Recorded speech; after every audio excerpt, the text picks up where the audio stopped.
we can start. Good morning, all. So we are having our second session on radiology. So it will be the same pattern as we discussed last day. So we will show some common X-ray picture and keep on. So Dr. Shomita, we can start. Dr. Shomita Chatterjee, Professor of Surgery at IPGM and SKM, will take us through this radiology session.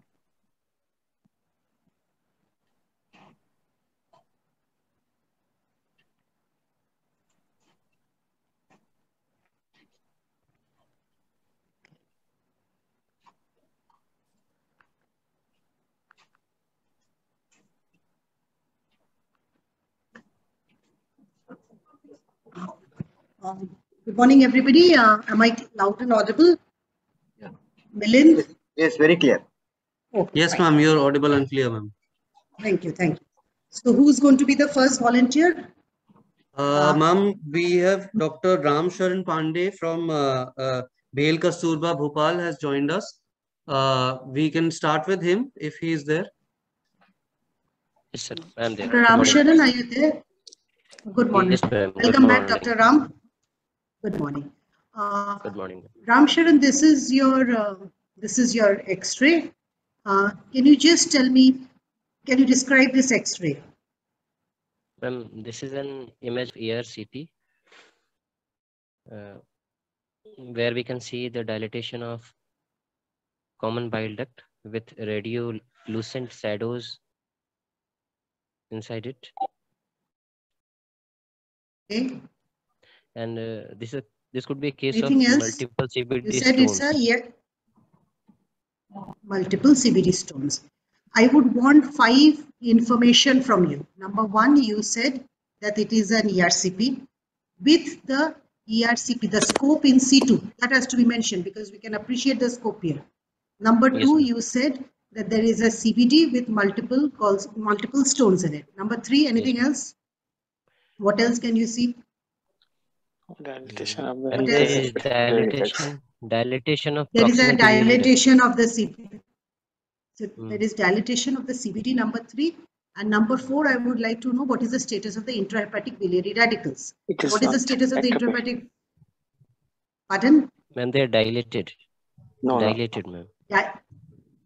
They are expected to be dilated, but incidentally in this image, they are not prominently dilated. Maybe they will get dilated in due time. So the points that we want to hear is, number 1, this is one of the images of an ERCP with the scope in situ. Okay, we have a dilated CBD. We have multiple radiolucent shadows within the CBD, and we have a dilated intrahepatic biliary radical. Okay, so what is your diagnosis? Multiple. What is your diagnosis? Choledocholithiasis. Multiple gallstones in the CBD. Okay, yes, fine. Now, this ERCP that has been done, how is the patient positioned when you do an ERCP? How is the patient positioned when you do an ERCP? Yes, Ram? Is the patient lying supine? Is he on his lateral? Left lateral, or would you like to turn him totally? Left lateral position. Patient is usually lying, no Ram, patient is usually made to lie prone with the head tilted to the right side. Okay, so not left lateral. Left lateral, we are any lateral position we do for another investigation, which we'll come to later. So patient is made to lie prone. Fine. Now, once the ERCP, the ER endoscope is introduced, and we usually introduce a guide wire. Now, what are the 2 possibilities? Where can the guide wire go? The scope reaches the second part of duodenum, visualizes the ampulla of Vater, and a guide wire is introduced into the ampulla of Vater. Now, what are the 2 possibilities? Where can the guide wire move? It can either go into main pancreatic duct or common bile duct. Okay, so it can go into the common bile duct. Now, how will you know, looking at the image? You have not introduced any dye yet. Just by looking at the control image, how will you know which way the guide wire has gone, whether it has gone into MPT or the CBD? We can see there's a shape and vertical elongated CBD branches. Can you come once again, please? I couldn't hear you. Can you come once again? What did you say? I couldn't hear you. Can you repeat? We can make out shape of CBD, which is. What will be the direction of this guide wire going? Direction. Yes, direction. See, we have not introduced dye yet. Only after you. Yeah. When? Yes. So if you see that your guide wire is going upwards parallel to the vertebral body, that means you are in the CBD. Yes, if you see it is going horizontally and crossing the vertebral body across from right to left, you know it is in the pancreatic duct. So initially we don't introduce a dye. Once the guide wire has been passed and you're sure it is in the CBD, then only the dye is introduced. Okay, so that direction of the guide wire will tell you which way, whether it is in the CBD or in the MPD. Fair enough. Now this is the image. You have multiple ductal stones, CBD stones. How would you like to further manage this patient? How would you like to further manage we would like to see whether patient is symptomatic or not. If he is symptomatic, he might be having bouts of Ram Sharan, the patient is already in your endoscopy suite. Just let me finish, please. So he is already in your endoscopy suite. He must have been investigated before arriving at your endoscopy suite. So obviously without symptoms, this wouldn't have happened. So patient is in your endoscopy suite. Is there something you can do at that time? If so, what? Ma'am, in ERCP, we can try to remove stones which are in CBD. We can remove as many stones as we can.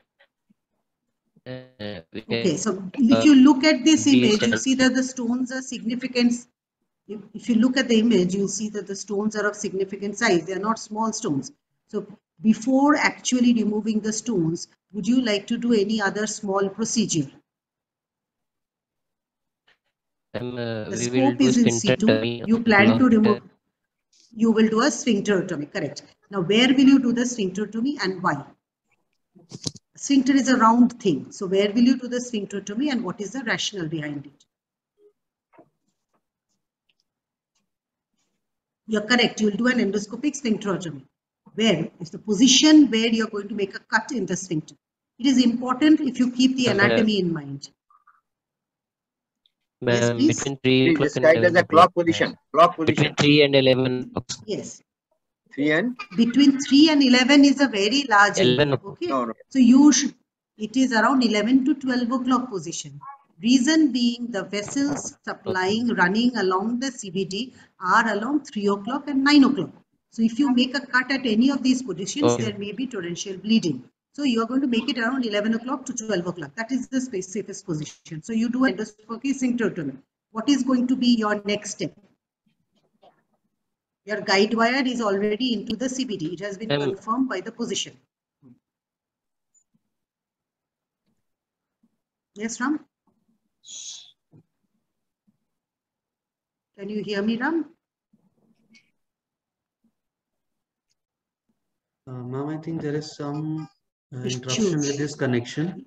Hello? Hello? He's there. He's back. He's back. Yes, Ram. So your guide wire is in your CBD. You've done your sphincterotomy. Yeah. Please come on. We can introduce.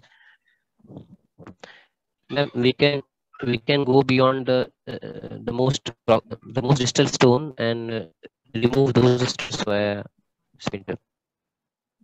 How? That is exactly what we want to know.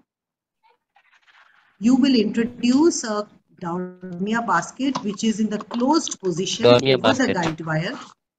Yes, so the door in the closed position. So the Dormia basket is like an umbrella. So you go beyond the guide wire. Then you remove the guide wire. You open the Dormia basket and withdraw the Dormia basket gradually, which will bring out the stones. It will sweep the stones from the CBD into the duodenum, right? So what do you do with the stones at that time after that? What do you do with the stones? The stones are in the duodenum. What next? How do you take them out? How do you take them out? So you have two options. Either, yes, via the scope only, because your ERCP scope is in situ, you can take out the stones. or you may leave it. If there are small stones, they may pass down the duodenum and pass out with the GI contents. So both options. If it is a large stone, we prefer to take it out. For small stones, or if one of them slips into the duodenum, also no issues. It will pass out with the GI content. Okay, now if you see the next image that I have displayed here, here also if you see there is a one large stone. The previous one was multiple stones and this one is a single large stone. Now this patient, patient 25, your Dormia basket clearance was complete. So you could get a good clearance. What would be your second step of management of this patient? So you've done an ERCP, you've done a sphincterotomy, and the single calculus present in this image was taken out using a Dormia basket. What is going to be our next step of management of this patient? Ma'am, post ERCP patient will be kept in under observation, and he would be looked for signs of post ERCP pancreatitis. Okay, you've done a good job. There is no complication. What next?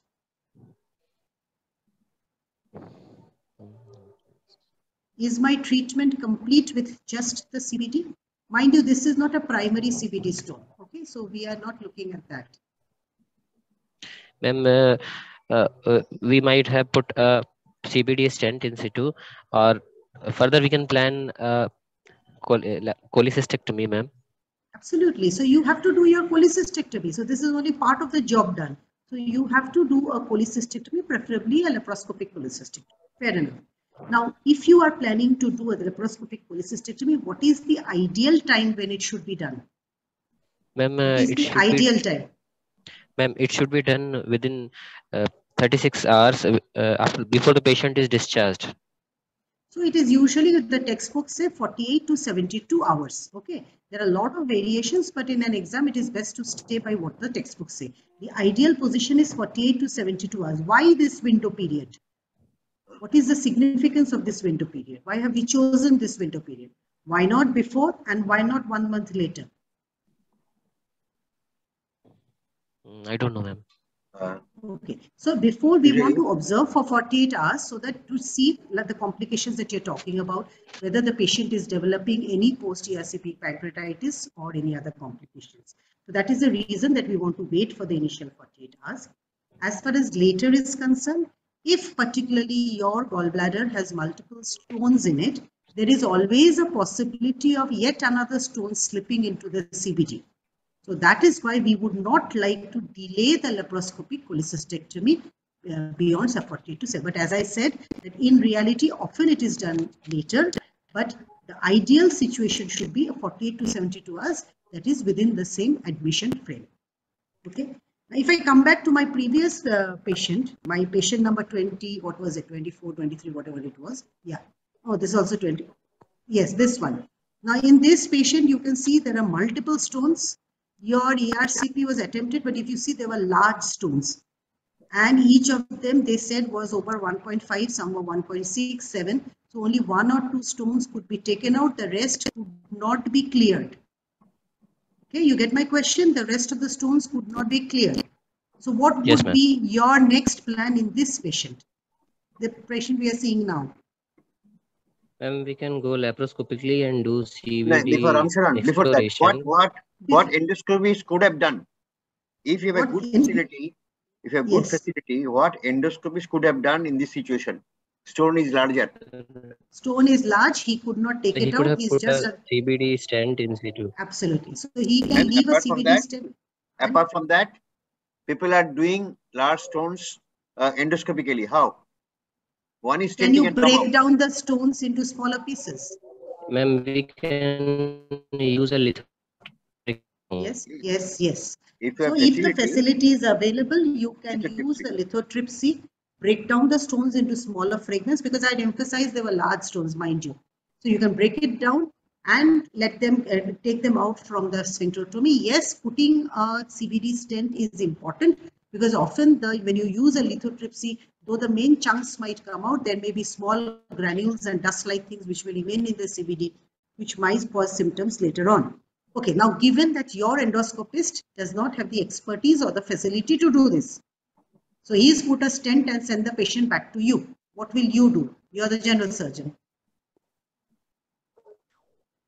Ma'am, we can and do CBD exploration and manually ensure all stones have been removed. Your voice cracked, Ram. I couldn't hear you. Could you repeat your answer? Ma'am, we can plan surgery, do laparoscopic CBD exploration, and intra we can do a cholangiogram to ensure whether the all stones have been removed. So you say that you're working in a center where the expertise is available and you're planning to do a lab cholecystectomy and a lab CBD exploration at the same time. Yes, ma'am. Fair enough. Yes, ma'am. Now, I tell you that I do not have the expertise to do a lab CBD exploration. Is there any other option? I'm not trained to do a lab CBD. So is there any other option that I can follow? Ma'am, we can do exploration via open route also. Okay, so you can do an open cholecystectomy with a CBD exploration. Fair enough. So if you've done an open cholecystectomy with a CBD exploration, what are the options you have of dealing with the CBD? You've done the cholecystectomy, you've taken out the stones. What next can you do? Ma'am, we can do Give me three options. Give me three options that you can do about management of the CBD once the stones have been taken out. Ma'am, we can do an intraopcholangiogram to see. Okay, your intraopcholangiogram says that the stones have been cleared. What would you like to do next? Ma'am, we can put a T-tube. Okay. We can put a T-tube and... see, you have a dilated CBD. If you see the image, your endoscopist has done the sphincterotomy already, and your intraopcholangiogram says that your CBD is cleared. Would you still like to put a T-tube, or can you do something else? Mind the criteria I'm saying. What are the other options to manage a colorectomy? Because you have to customize your answer to the patient. Okay. I don't know, ma'am.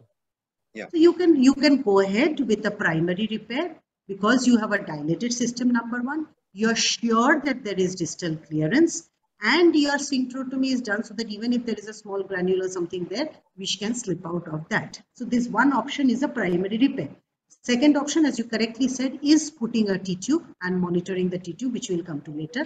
Is there any third option in this patient? Look at the ERCP plate again and tell me, in this patient, is there any third option? One is a primary repair, another is a T-tube. What is the third option? Sometimes you resort to that procedure in a dilated system. See, okay, I'll just give you another additional piece of information. Your ERCP or the MRCP plate that preceded it said that there were some stones in the right hepatic duct as well. So when you did your cholecystectomy, though you could take out the stones within the CBD, the right hepatic duct stone could not be taken out. So is there some other way of dealing with the CBD that you can do now? Ma'am, we can do hepaticojejunostomy. Yeah. So you would not put a hepatic. I think it's better to say principle wise that I'm going to do a bilioenteric anastomosis, preferably a hepaticojejunostomy. Yes. So when you have a bilioenteric anastomosis, the lumen is much wider than your sphincter. So even if the stones above come down later, the stone in the right hepatic duct, there is a possibility of that draining downwards. If you see this image that I'm sharing with you now, can you appreciate the guide wire which is going up here? Just follow my cursor. Yes, ma'am. See, as I said, that it usually runs parallel to the vertebral body. So this is what we mean when we say that the guide wire runs parallel to the vertebral body. Look at this. This is another ERCP image. What can you see here? This is a different patient. Can you describe this image? 4 points, 1, 2, 3, 4. Ma'am, this is an ERCP image with guide wire in situ. Not only guide wire, the scope in situ. Scope is also there. Yeah, scope in situ. Okay, number one. Number two. Scope in situ. The guide wire is in common bile duct with dilatation of CBD and intrahepatic biliary radicals. Now, don't replicate what you saw in the last image. This is a fresh picture. So look at it with a fresh mind. Yes, the CBD is slightly dilated. The intrahepatic biliary radicals are not significantly dilated. Okay. Number 4, most important finding. Look at the lower end of the CBD. Can you appreciate something here? Yes, ma'am. Yes. So there is a filling defect in the lower end of the CBD. Defect. In the lower end of the CBD. Now, I give you the information that this patient underwent an open cholecystectomy 5 years back.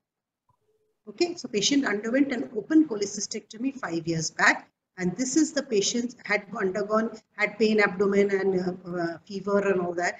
He underwent a USG. Somebody said there is a suspected CBD stone. He underwent an MRCP, which also confirmed that. Now he has come to you for ERCP. So what will be your management? Ma'am, while we are doing ERCP, we can try to remove that stone. Yes, that is the whole intent of doing the ERCP. See, the point is the ERCP is no longer considered as a primary diagnostic modality. The primary diagnostic modality has now shifted to MRCP. So when we are planning to do an ERCP means we are planning some associated intervention. So since this is a post-cholecystectomy patient, all that you will require to do is an sphincterotomy and removal of the stone using a Doppler basket or whatever, right? So your management ends here. You do not have to go any further in this case because it's a post-cholecystectomy patient. Okay? Yes, ma'am. Yeah. Yes, sir. Sir, you wanted to say? Yeah. Just few questions about the ERCP itself. One is, what is the specialty of this endoscope used for ERCP? If you compare it to upper GI endoscope, what is the difference? So this is a side viewing endoscope. Good. It's a side viewing endoscope. Very good.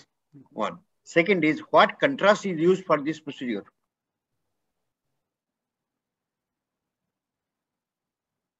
We use non-iodinated contrast. Man, you can use iodinated contrast. If the patient is not allergic, you can use iodinated contrast. Okay. Don't know, just mention 3 important complications of ERCP procedure. 3 important complications. Sir, post-ERCP pancreatitis. Yes, one. Sir, injury to CBD. CBD injury, very rare. Common complications. Come on. You're doing sphincterotomy, you're bleeding.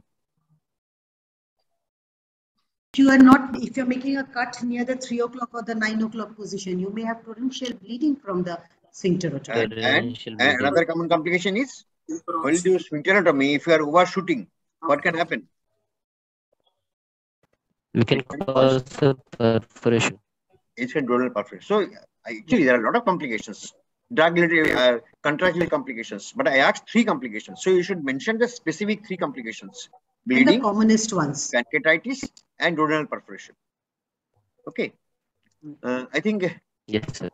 I'll have just one more ERCP before I let Ram Sharan go. Just take a look at this. Give me your diagnosis. I don't want anything else. Just give me the diagnosis. Ma'am, this is a case of choledochal cyst. Okay. Which type? What type?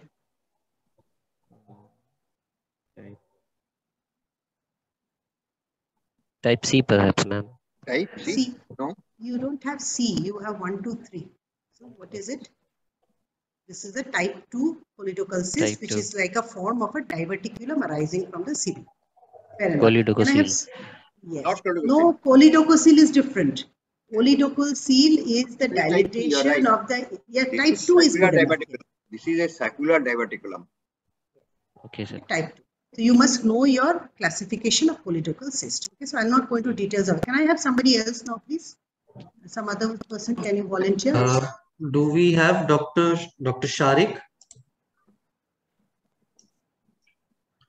Dr. Sharik, can you please unmute yourself?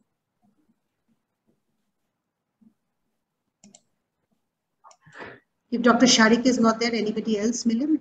Ma'am, we Dr. have Sesha Sai. Dr. Sesha Sai, are you there? Dr. Sesha? Dr. Rajendra Singh?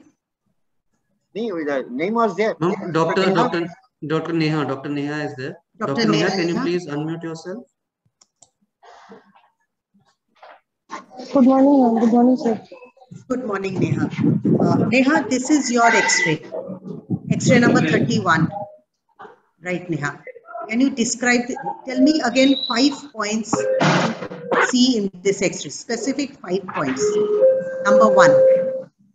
Can others please unmute themselves? Can the others please mute themselves? Let Neha speak. Yes, Neha. Just keep on. What procedure it is? What procedure is done? Sir, a T-tube cholangiogram has been done. Fine. T-tube. What are the 5 findings of the T-tube cholangiogram in this image? Ma'am, 5 findings that we can see in this X-ray is that the CBD is dilated.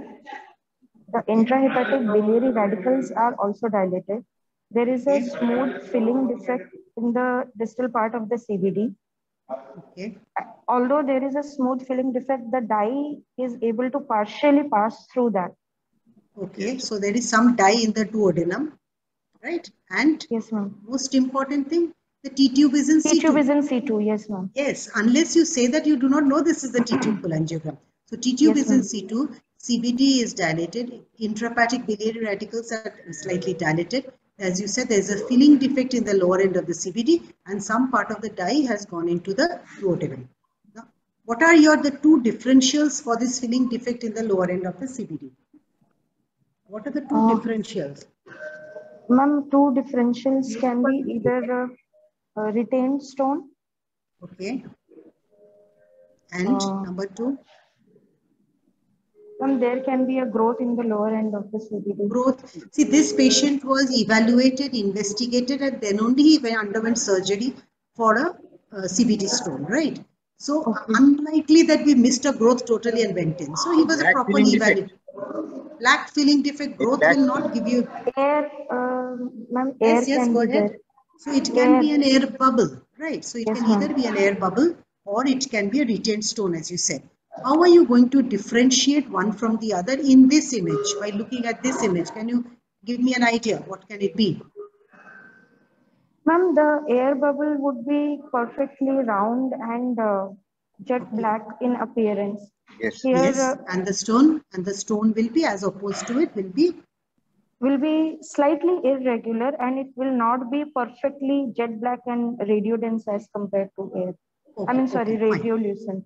Okay, fine. So you are in the radiology console when this image is being done. So would you instruct the technician there to do something to help you confirm whether it is a stone or an air bubble? Patient is still on the X-ray table. You are there. Can you instruct the technician to do something? Ma'am, we would like to change the position of the patient because air bubble would move. Okay, change the position to what? What sort of change of position would you like? Ma'am, I don't know. So usually we do a slight head low. And the bubble tends to move. Whereas if it is a stone, usually there is not much movement. Fine. Okay. Now, do you think there is any possibility? Where do you think this air bubble came from?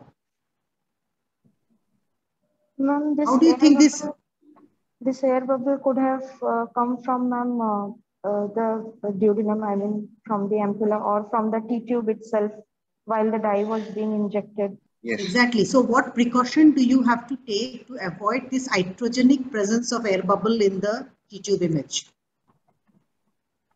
Because what you said, that is more common, that while doing the T-tube, I mean, the air bubble might have entered. So what precaution can you take?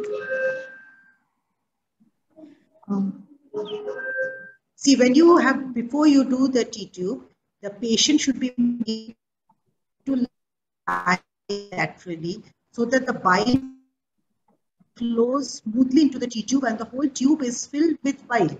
Okay. Following that, you usually attach an adapter to the end of the T-tube and you introduce, so the patient is made to lie laterally so that the bile fills up the whole of the long length of the T-tube. Once that is done, an adapter is attached to the end of the T-tube and the dye is introduced, taking care that while introducing the dye, you do not introduce any air, number one, and the tube, because it is already filled with bile right till the end, there is no air within the tube which might be pushed into the CBD. So if you take that precaution, this iatrogenic chance of staying air in the CBD can be minimized. Okay, so this is not air, this is a stone and it looks like a reasonably medium-sized stone. So how can you manage this patient? Say it is around 7-8 millimeter stone. Ma'am, since this tract must have matured, we can do exploration and or ma'am, we can push saline. I said it is about an 8 millimeter stone, which is, not a very small stone. Okay. Is there any very easily available modality by which you can handle the stone? So I'll give you two situations. One where you have a small, about 2-3 millimeter stone, and number two is this patient who has an 8 millimeter stone. So how will you deal with each of them? Ma'am, 2 to 3 millimeter stone, we can push saline solution through this. Just plain saline solution, or do you add something more to it? So it is a heparinized saline solution. Okay. Yes. So you add heparinase to it so that even if there are some blood clots and other things, they are also broken down. So it is a flushing. It is basically a mechanical flushing with heparinase saline solution. So in small cases, you can repeat it once daily for 3 days and then follow it up with a repeat T-tube image to know whether you've achieved clearance or not. Now, this patient had a larger residual stone, so that was not an option. So any other way that we can handle this stone? Would you like to go in and operate this patient again? Or what would you like to do? How will you take out this stone?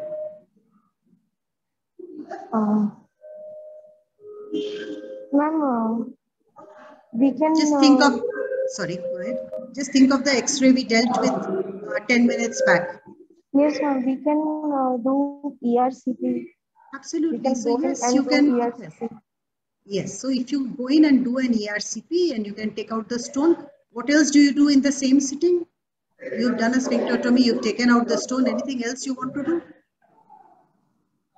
Usually we put a stent and take out the T-tube, right? You could put a stent and take out the T-tube. Okay, fine.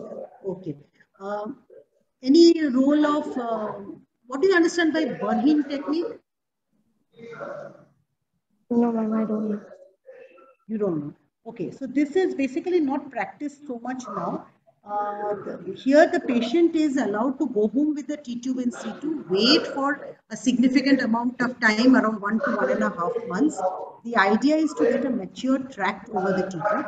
Once that is done, the T-tube is taken out and that tract is used to introduce a small scope and retrieve the stone that may be present. But with the improvement in our ERCP facilities, we are less and less going into the Burhan's technique. Okay. Now, if you see the next image, here also you will see, can you appreciate the findings here? We have a T-tube in situ, we have a dilated CBD, we have dilated intrahepatic vesicles. There is a small filling defect in the lower end of the CBD and some flow of dye into the duodenum. Now, if there was no flow of dye in the duodenum and you were unclear about whether it is an air or a stone, is there anything else you can do in the radiology suite? Say this patient. Okay, you can see that the dye has come to the end, but it is not flowing into the duodenum. Before jumping to any other conclusion, is there something you can do in the radiology suite?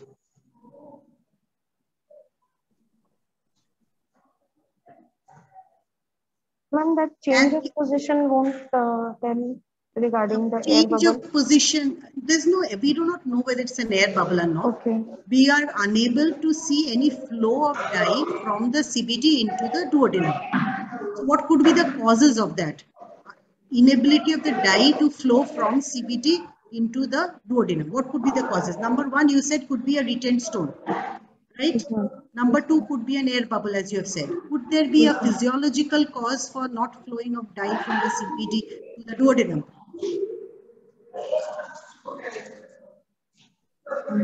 Could there be a spasm of the sphincter of Oddi? Yes, ma'am. Yes? There could be a spasm. Yes, ma'am. Okay, so if you are suspecting a spasm of the sphincter of Oddi, can you do something in the radiology suite? Ma'am, we can give injection. Yes, which injection? Ma'am, injection of tramadol to release tramadol is a centrally antispasmodic. And something antispasmodic. Yes. Isoamide, right?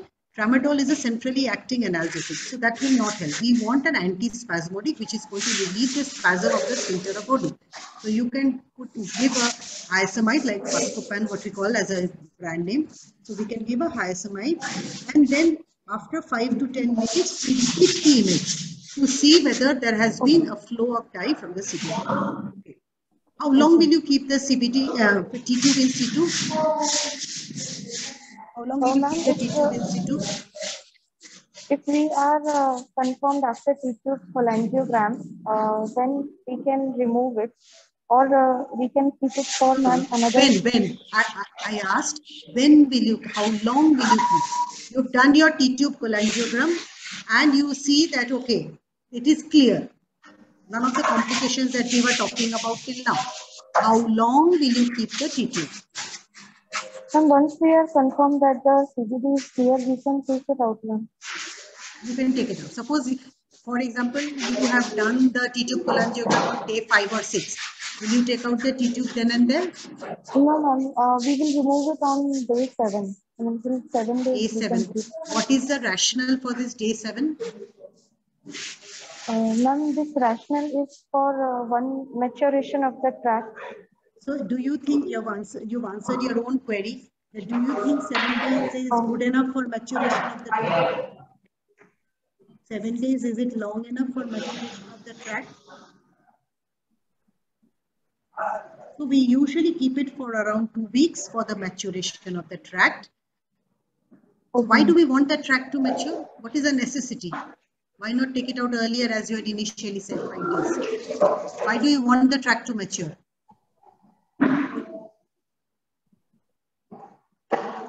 Ma'am, I don't know. See, when you take out, where does the T-tube come out from? From the CBD. There is a rent in the CBD, there is a polytocotomy through which the T-tube's long limb comes out. The short limb stays within the CBD. So when you pull out the T-tube using a sharp, smart pull, the rent in the CBD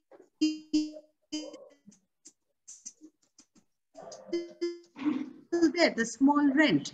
So the amount. So if the tract is there, then that bile spillage does not occur in the peritoneal cavity. It stays within the tract, thereby preventing biliary peritonitis. Okay. So if once the tube is taken out, between 24 to 48 hours, that fibrous tract is going to collapse. Okay. So we are waiting for the 10 to 14 days for that fibrous tract to form. Okay. So in that time that you are waiting, what are you going to do with the T-tube? There is a duration that you're waiting. What are you going to do with the tube?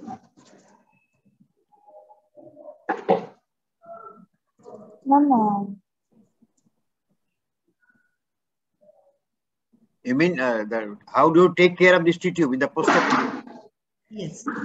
You have to wait for 2 weeks. So you have to do something during that period.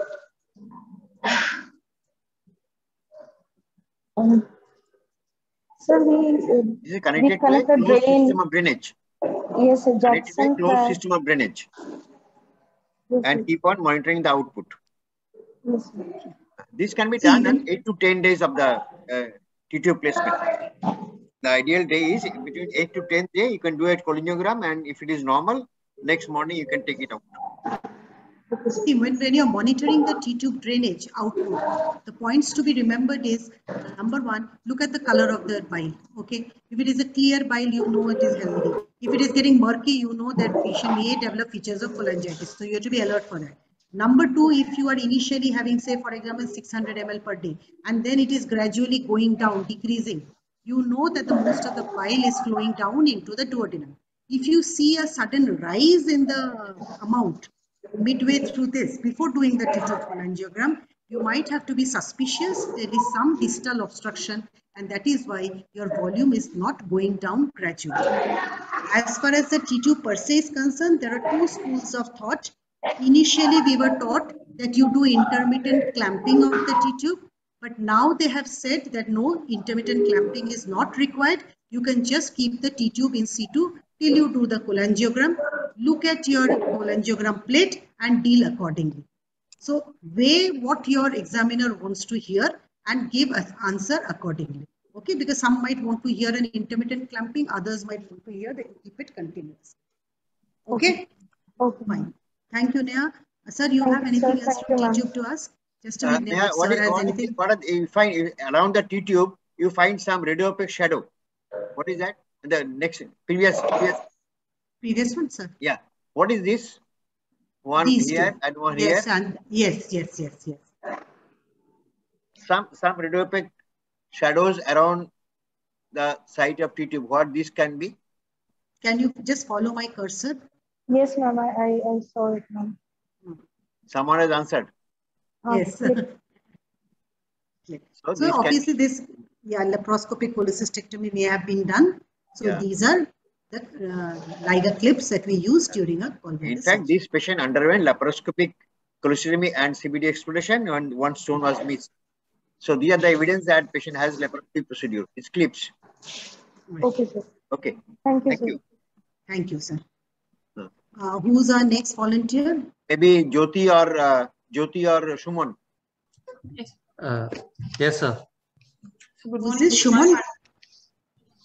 Jyoti? I'm Dr. Jyoti is here. Jyoti. Okay. Thank you. Jyoti, this is your good morning, Jyoti. This is X-ray number 23. This is your X-ray. Can you read this, please? Yes, ma'am. I give you the history.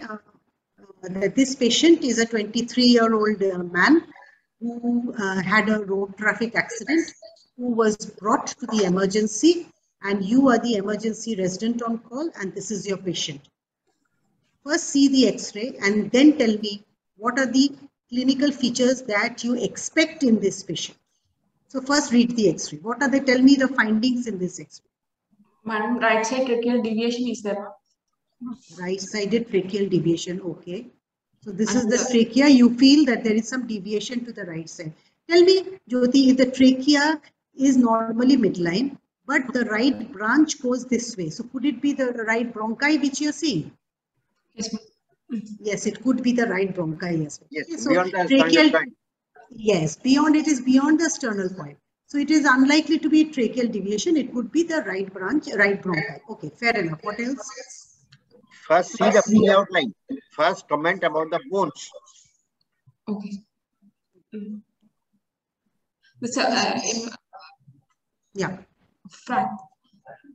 Fracture fragments in the 1, 2, 3, 6th concept.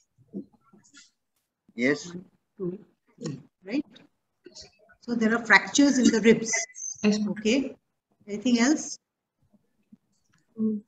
See, we would like to know some negative findings also. In these X-rays, when we see, other than the positive, you also have to give some important negative findings.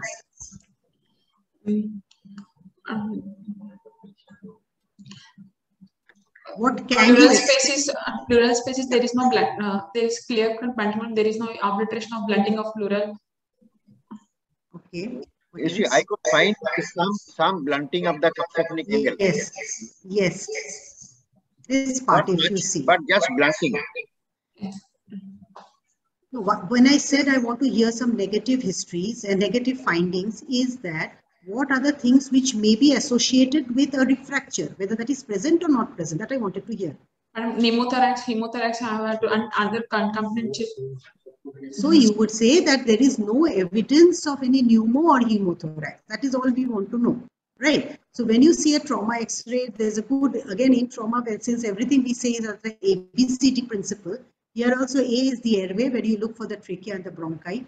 B is breathing, that means you got the lung shadow to see whether there is any evidence of a hemo or a pneumothorax or a contusion or a blunting, as sir pointed out. C is the cardiac shadow, which we see whether it is normal or not, whether there is any widening of the mediastinum in a trauma setting. That is very important. D is diaphragm, whether they are complete or not. If the diaphragm on any one side is elevated, particularly the right side, we might have to think of some underlying liver injury also. Or if there is a bowel loop coming into one side through a diaphragmic breach, the X-ray that we had discussed last time, whether there is any diaphragmatic hernia. So diaphragm. E is for extra-axial soft tissue, meaning whether there is any evidence of a subcutaneous emphysema or anything in the extra-axial region. And F is any foreign body, meaning it could be an endotracheal tube, it could be a Rice tube, it could be ECG leads, it could be a chest drain, anything at any tubes that may have been put. So in a trauma X-ray, it is always a good idea to go the ABCDEF way so that you do not miss out any findings. Okay. Now coming back to this X-ray, you said that there are multiple rib fractures. That is 1, 2, 3, 4, 5, 6, right? Okay. Would you call this a flail chest or not? And multiple rib fractures at 2 or more fragments, ma'am. It's not flail So chest. you said multiple rib fractures. Suppose I have a fracture in rib 2 and 3, and then I have an 8 and 9. Would I call it a flail chest? Ma'am, it has to be 2 sides also, I mean the same rib. So fragment has to be. There are 2 points that you have to keep in mind. One,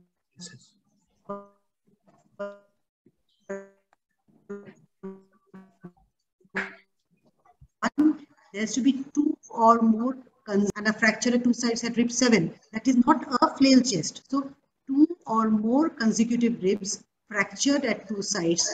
That will give you a flail chest. What type of respiration may be accompanied by accompany a flail chest? Madam, paradoxical respiration, because during inspiration. Yes, go ahead. During inspiration, usually the chest has to expand outside, but the fractured fragment will go inside instead of going up. Okay, so tell me, this patient, what can be the possible clinical manifestations of this patient? 3 points at least. Madam, patient may present with the features of respiratory distress because before that, okay, respiratory distress is correct. I cannot deny you that. What else? Road traffic accident, commonest form of presentation in the ER. So patient may present with features of shock. Right? So there may be tachycardia and hypotension or hypertension. There may be respiratory distress. Right? Now your patient is in shock and has respiratory distress. Other than evaluating the vitals and listening to the chest, what else will you look at? What else will you examine? You have examined your vitals and you're sure that your patient is in shock. You have auscultated the chest of this patient, and I'm just giving you a scenario, and you have found that the patient has an evidence of a pneumothorax. What else will you check? Heart sounds also I'll check. What? Heart sounds. Heart sounds. Okay, heart sounds are audible. Why do you want to check heart sounds? Madam, any muffled heart sounds I have to rule out. I'm talking about the right side. This patient has an injury on the right side. Okay, I agree with you, you check the heart sound. But before that, what is more important? Patient of trauma with a pneumothorax on clinical diagnosis on the right side. What else will you check? GCS. GCS will not kill the patient. Something more important will kill the patient before that. Look for whether the level of the neck veins are engorged or not. If you have a pneumothorax with engorged neck veins, you will know that this patient probably has what? Tension pneumothorax. Tension pneumothorax. Do you think this patient has a tension pneumothorax? This patient whose X-ray I'm doing? No, ma'am, because there is no. If patient is having tension pneumothorax, there is deviation of trachea to opposite side, and there is lucency will be high. What I would like to hear is that a patient of tension pneumothorax, the diagnosis is clinical. So if I have gone to the level of doing an X-ray for this patient, the tension pneumothorax, it is never diagnosed by an X-ray. Tension pneumothorax is purely diagnosed on a clinical level. If you've missed a tension pneumothorax and gone to the level of doing an X-ray for that patient, you might have lost the patient by that time. So it has to be purely a clinical diagnosis. Okay, so this patient does not have a tension pneumothorax. You said that the heart sounds are normal. If the heart sounds were not audible, what would you have thought? If heart sounds are not audible, if heart sounds were not audible, cardiac tamponade also, I think. You would have thought of a cardiac. It could be a cardiac. So there are only 2 scenarios where you can, in a trauma setting, where you can get a raised neck vein or a dilated neck vein. Number 1 is a tension pneumothorax. Number 2 is a cardiac tamponade. In both cases, patient may present with shock and respiratory distress. The identifying feature is in a pneumothorax, you will get diminished breath sounds, with hyper-resonant on percussion, and audible heart sounds. Whereas in a cardiac tamponade, the breath sounds remain lowered but audible, and the heart sounds are diminished or inaudible. So this is how you differentiate one from the other. Now this patient, he has isolated rib 3, 4, 5, 6 fractures. How are you going to manage this patient? Patient is having isolated rib fractures, ma'am, and no signs of any pneumothorax. And if patient's vitals are maintaining, I will continue with the conservative management, ma'am. Pain control. Patient came with shock. Patient came with shock. Patient came with shock. And I'll start with the resuscitation, ma'am. If patient is responding, or I will check it once more. Okay, what else? And I'll also check the abdomen also, ma'am, for signs of shock, any other reason.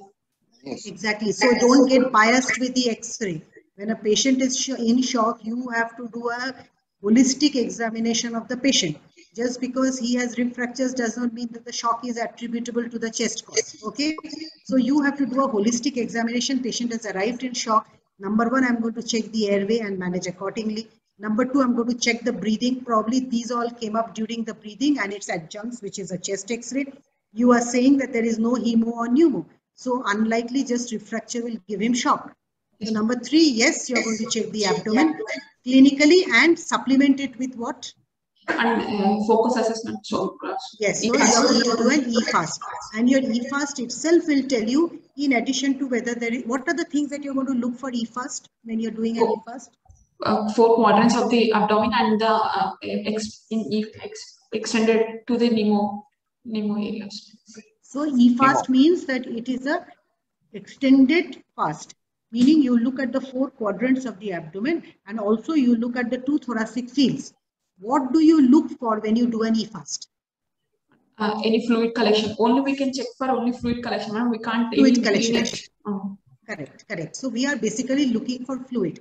What are the, when you say 4 parts of the abdomen, where are the areas that you look for fluid? Right phrenic, right subphrenic, and right and left paracolic gutters and pelvis.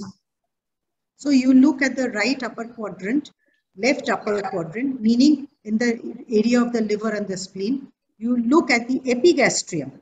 Epigastrium will give you, if you tilt the probe, a view of the pericardial space to see whether there is any collection, a pericardial tamponade, pericardial collection is there. And you're going to look in the pelvis to see whether there is any fluid behind the bladder, which could be associated with a pelvic fracture. And in the EFAST, you look for any fluid in the pleural cavity, which could either be a hemo or a pneumo. Okay, so coming back to your patient, you have resuscitated the patient. And what sort of management do you advise for this X-ray finding? After checking the vitals, if patient is maintaining vitals, I want to go with the conservative management. Yes, conservative. Yes. Patient. You said pain control. What do you understand by the WHO pain cascade or the pain ladder? First, we'll try with the oral medication. If it's not oral NSAIDs, if it's not resolving, then step up pattern of increasing the doses. Yes. So what are the 4 steps? We call it the WHO pyramid or the ladder. So the basic is what? What is the baseline? Oral what? Oral acetaminophen. Oral. Right? That is right. Number 2 is what? If patient is not having with that, next week can go with the weak opiates.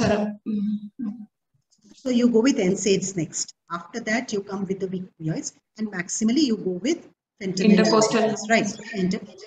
So when you are doing this patient, do you think an oral acetaminophen is going to help? No, patient is. So even though there is a WHO pain ladder, don't start from the base. Optimize it. You have to give good analgesic. If you do not give good analgesic, there will be consequences, which I'll come to next. So when I'm talking of good analgesics, one is you said that you want to give weak opioids. Any other interventional modality of pain relief can be given to this patient? Intercostal nerve block, we can go. You can give intercostal nerve block. How long do they act? So not more than 24 to 48 hours. So you have to repeat it. And if there are multiple fractures, then you might have to block multiple points. Okay. Other than giving analgesic, what are the things that you're going to do to prevent further chest complications? Number one is analgesic. I agree. Number two? I'll go with chest physiotherapy, ma'am. Active chest physiotherapy. Okay. What else? And if patient, I will check with the vitals. If patient is vitals is maintained, no oxygen is not in. He may need oxygen support to begin with. But other than analgesic and chest physiotherapy, any other medication which may be necessary in this case? You may require, yes, you may require antibiotics, because if otherwise his secretions collect, they might get secondary. This is debatable. Some feel that in a you don't need prophylactic antibiotics, but in our daily practice, what we see is an antibiotic may help prevent, treat any secondary lung infection that might occur. Okay. Sir, would you like to ask anything, sir? Okay, so this patient was doing well with your management. 2 days later, you see that the patient is developing a bit of tachypnea. He is developing some fever, and when you auscultate, you see that the right side, the air entry is diminished. What can be the possibilities? It can be due to atelectasis, collapse of the lung. Okay, what else could it be? It can be patient is having fever also, so pneumonia I can suspect. Okay, would you not like to do an X-ray to find out? I'm with X. Yes. So yes, a basal atelectasis or a pneumonia is the normal sequelae, but do not forget that this X-ray was done when the patient first presented to your ER. So you may need a delayed X-ray later on, because there may be a small pneumo or a small hemo which may be collecting, which might increase over the time period. In that case, after seeing your X-ray and ruling out pneumonia or atelectasis, you might need to put a chest drain if you think that there is a delayed pneumo or a hemo. Okay.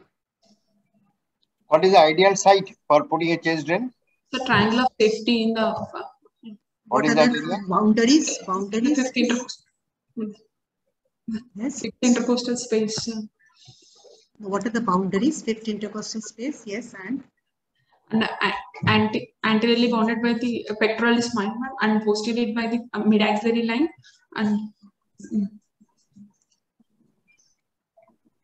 and below the line joining the.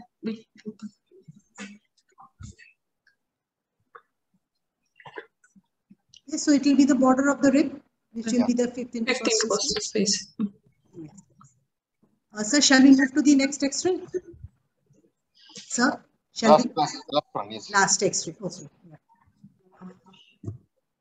Right. Who's going to be our next volunteer? Milind? Ma'am, Dr. Suman is here. He'll be there. Dr. Suman. Okay, Dr. Suman. Yes, please.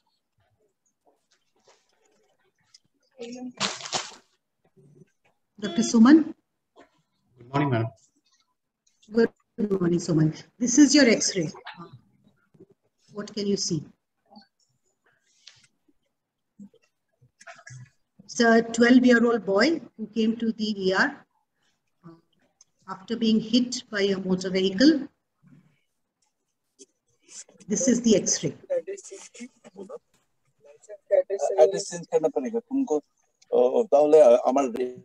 What is the view? What is the view of the X-ray? This is a lateral view of the skull X-ray. Yeah. Okay. What can you see? Showing, sir, a linear fracture extending from the occipital area towards the parietal region of the skull. Okay. What if I tell you that this is one of the suture lines?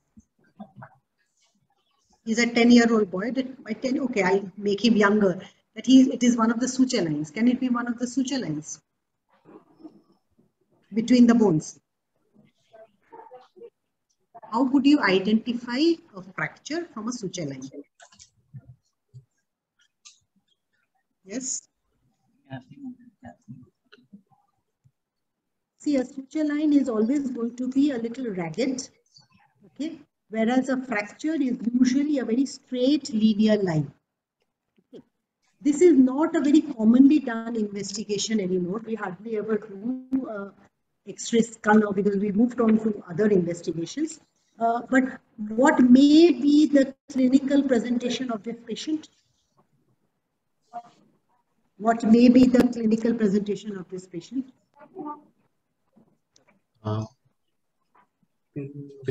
patient may present in the emergency with unconsciousness. Maybe, yes. What else? And vomiting, loss of consciousness, pain. Okay, so it's a case of a patient has this is a case of a road traffic accident and he was hit by a car. So there is always a possibility that the patient may present to the ER in case of shock. Having ruled out that there are other organ injuries, as far as the head is concerned, patient may be having features of head injury with altered consciousness or loss of consciousness. There may be evidence of external injury in this place. There's a large fracture, okay? So there may be a lacerated wound in the skull also in this place. Okay. Now, would you be happy with just this X-ray or would you like any other investigation? No, ma'am, I will go for clinical evaluation and laboratory imaging investigation like CT scan. Okay, so laboratory investigations, why did you say that? Laboratory investigations will not come in at this point. Okay, so what would you like to do? Radiological. Okay, but before radiological, would you straight away send the patient to the CT gantry? Would you not like to do anything before that? No, so that I will resuscitate the patient, Yes, and stabilize the patient. Yes, yes. So resuscitation and stabilization of the patient comes first. A CT is not to be done till you have resuscitated and stabilized the patient. Okay. Now, this patient, this was his CT scan. Can you tell me the findings in the CT scan?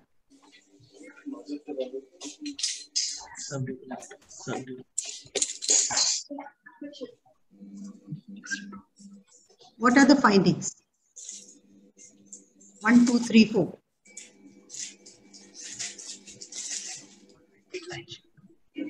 So, yes.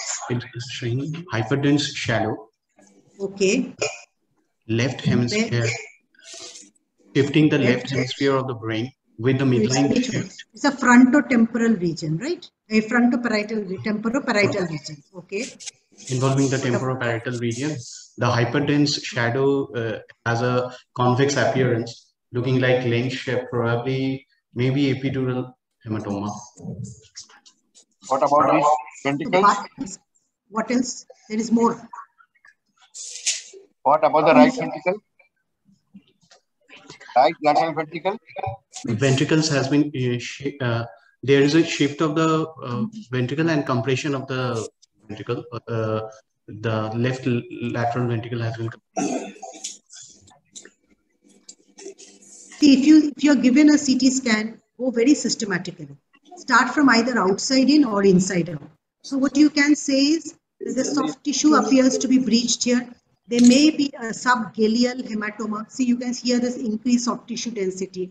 Look at the skull bones. There does not appear. This is obviously not the X-ray of the same CT of the same patient whose X-ray I showed. So look for any evidence of fracture in the skull bone. When you look for evidence of fracture in the skull bone, remember the fracture may be there only in the outer plate or in both plates, and a segment of the bone may be pushed down, what we called a pond fracture. Okay, so what is the status of the bones, whether there is any fracture? Then you come inside, that is between the bone and the dura. If you see a biconvex hyperdense shadow like this, it is usually an extradural or an epidural hematoma. After that, you come below the dura into the brain carrier. If there was a subdural hematoma, it would be below the dura. I'll show you an image subsequently. Then you come into the brain parenchyma. Within the brain parenchyma, whether any evidence of any contusions or not, any intraparenchymal hemorrhage. Look at the ventricles. If you can see, this ventricle is compressed, whereas this ventricle appears relatively normal. And last but not the least, look at the midline to appreciate whether there is any shifts of midline. A shift of more than 5 millimeter is considered to be significant. So when you are given a CT scan of the brain, there are so many things that you have to say. Don't just say an epidural or a subdural. That will not be adequate. The one I was telling you about, see, this is a subdural hematoma, right? And this is an epidural hematoma. How would you differentiate one from the other? Shuman? Ma'am, firstly, the appearance of the hyperdense shadow in case of epidural, it will be biconvex, and in case of subdural hematoma, it will be concavo-convex.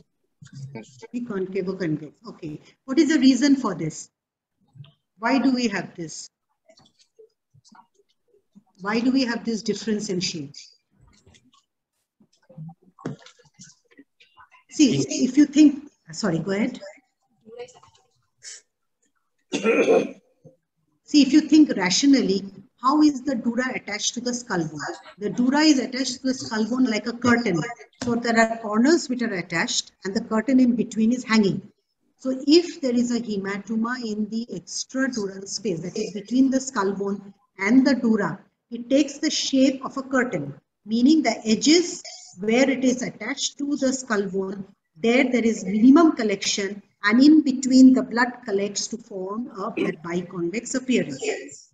As opposed to it, if you go to a subdural hematoma, the blood actually can spread all between the dura and the brain matter. So that is why it gives you a eccentric shadow and it tends to spread over a larger area as compared to an EDH. Okay. Now, if this patient is deteriorating rapidly in your ER, is there any role of any osmotic diuretic in this patient?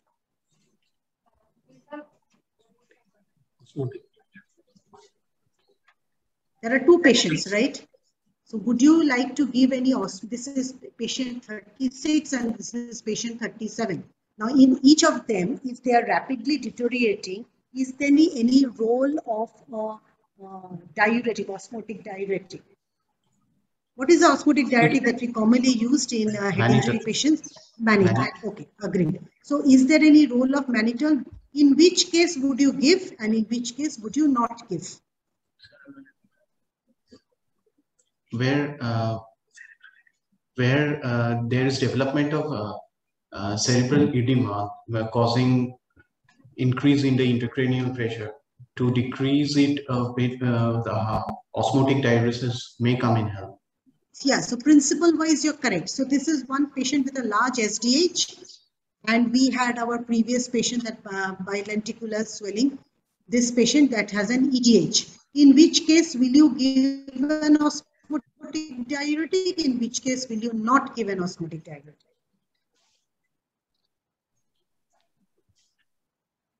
So in an SDH patient, you can give an osmotic diuretic like mannitol. In an EDH patient, why we do not give mannitol is that when there is further shrinkage of the brain tissue because of the action of the mannitol, the extradural space increases. So when there is an increase in the extradural space, the collection of blood also increases. So it might lead to, because there is more space to accommodate the blood, there is further bleeding, and the tamponade effect which had been achieved by the blood clot and the skull bone, that is disturbed.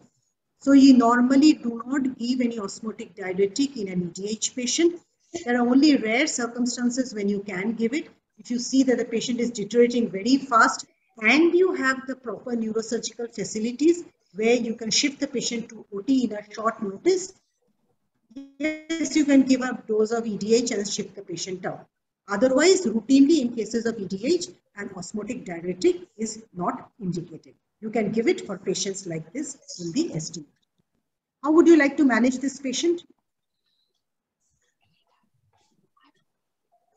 How would you like to manage this patient? Your ABCD has been done, patient has been stabilized. What else? You have a neurosurgical facility in your hospital. Then I will go for Barhol craniotomy to decompress.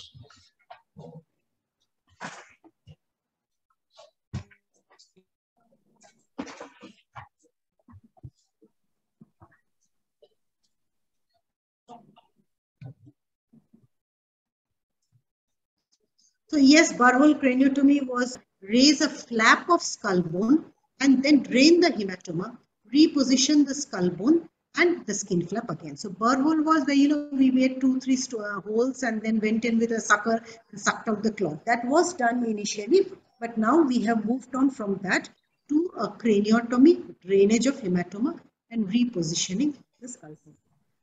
Sir, should we stop here or do you want to add something, sir? Thank you. We will discuss some other day. We will have more sessions. Thank you. Yeah. Thank you. Thank you very much. Okay, sir. Thank you so much, sir. Thank you, sir. Thank you, ma'am. Thank you.